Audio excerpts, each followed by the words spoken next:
Kung saan ang gusto lang natin tayo ay magmahalan. Maraming beses natin itong pinagplanuhan, ngunit bakit ba tila tayo ay nahihirapan? Bawat araw lagi nating pinag-iisipan, sino ba talaga?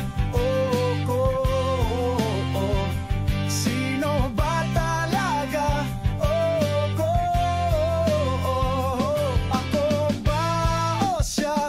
Hindi natin maiiwasan na magtanong araw-araw, kasi ang gusto lang natin ay kasiguraduhan. Para sa pagdating ng araw, walang tayong sisihan kung magtagumpay tayo o hindi sa ating pagmamahalan.